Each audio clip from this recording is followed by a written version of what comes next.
Okay, welcome. In this short video lecture, we are going to discuss about finding the Fourier transform of a function, which is defined piecewise. So here is the problem. Find the Fourier transform of the function given by 1 when absolute value of x is less than a, and 0 for absolute value of x given by value greater than a. So there are three things that are being tested in this question. One, whether you know how to define Fourier transform of a function. Two, whether you know how to interpret limits in a piecewise defined function. And three, whether you know how to define the meaning of absolute value function. So let's start one by one. So note that the Fourier transform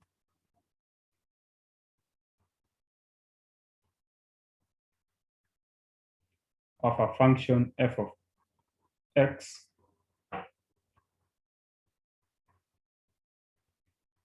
continuous function f of x is given by, so we denote it by capital F of x if the integral 1 over square root of 2 pi from minus infinity to positive infinity f of x e raised to minus I kx, and then dx, where I is the unit complex number.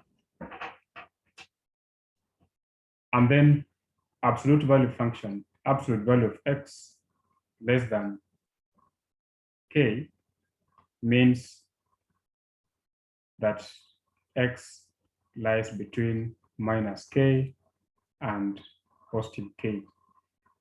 And similarly, if you are given absolute value of x less than or equals to k, then it means that means that x is still lying between minus k and k, limits at endpoints are inclusive. So now let's go back to the question. So here, this what you have given, these are general definitions here. But in our problem, there are two parts which define the function, 1 and 0. So the 1 for 0 really doesn't help us because the integral will be 0. So we concentrate on this non-zero portion that is defined by the function. Since this one, the limits we have absolute value of x strictly less than a, then it means that x lies between minus a and positive a. So therefore, instead of having minus infinity and positive infinity in our definition, then we'll use minus a to positive a.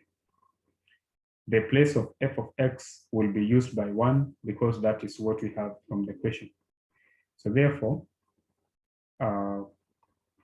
Fourier transform of f of x will be given by 1 over square root of 2 pi integral from minus a to positive a 1 times e raised to minus I kx dx. So which is just the same thing as saying 1 over square root of 2 pi integral minus a to a of e raised to minus I kx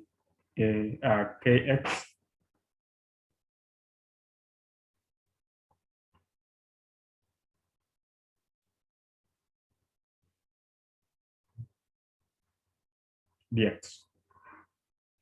This one is not a very complicated integral to evaluate. So the answer will be simply f of x equals to 1 over root 2 pi.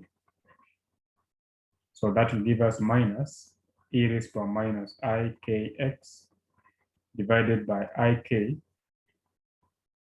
and then x running from minus a to positive a.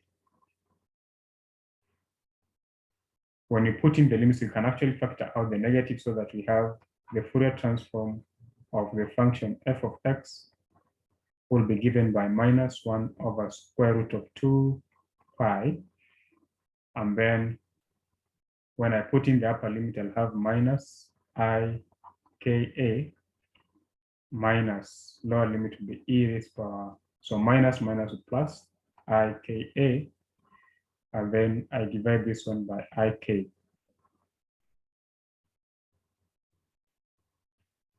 Then I can now enter this negative sign inside the brackets and say Fourier transform of f of x will be 1 over square root of 2 pi. So when I bring in the negative, then this becomes positive, this negative. So it'll be e raised power I k a, and then minus e raised power minus I k a divided by I k. Now, using Euler identity, but recall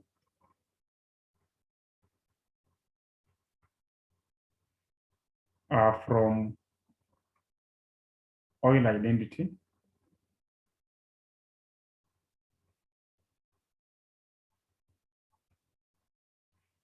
that e raised power I theta equals to cosine of theta plus I sine theta. And if you put now negative, so e raised power minus I theta equals to cosine of theta minus I sine theta. So this new identity is obtained by just putting theta for negative theta. So this is what you get. So when we subtract these two identities or relationships, we see that we'll have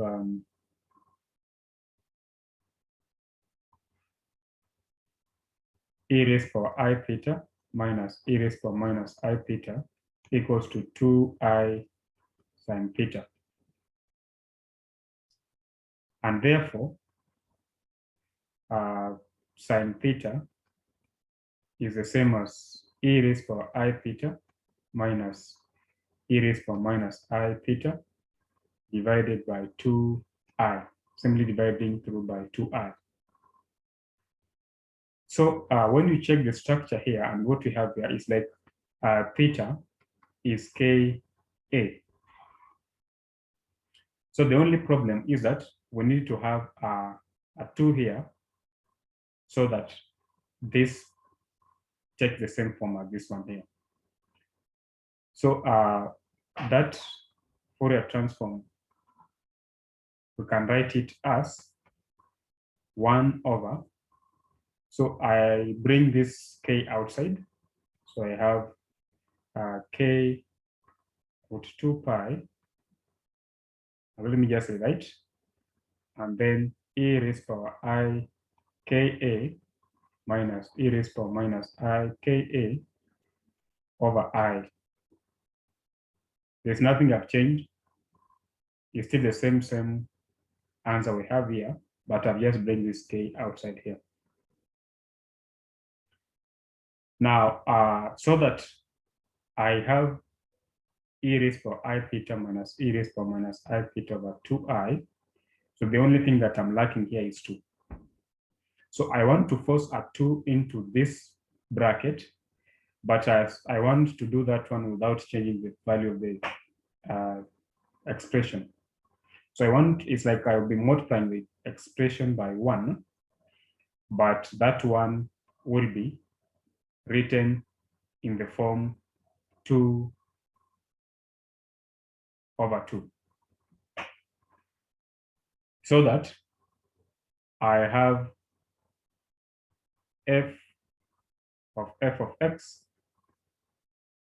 equals to 2 over k square root of 2 pi into e raised power I ka minus e raised to power I ka divided by 2I. So therefore, this one here now takes the same form as this one, and theta is ka. So therefore, this will just be the same as sine of ka. So that I have Fourier transform of f of x will be given by 2 over k root 2 pi. This part is just the same as sine ka. But there's no mistake if I write this one as 2 over root 2 pi times sine ka, and then I bring this k at this point here. But still, this one can be written as square root of 4 over square root of 2 pi times sine ka divided by k. So this is our Fourier transform of f of x. But still, we can play with this part and say Fourier transform of f of x is the square root of 4 over 2 pi times the sine ka over k. And then you see that from this point, 2, 1, 2, 2. So therefore, Fourier transform of the function which is given in the question is nothing but the square root of 2 over pi times sine ka over k. So this is the final solution.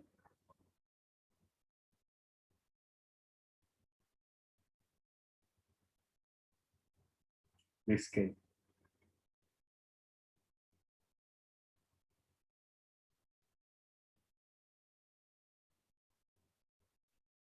So this is k here. So this is what was expected of that problem. So thank you.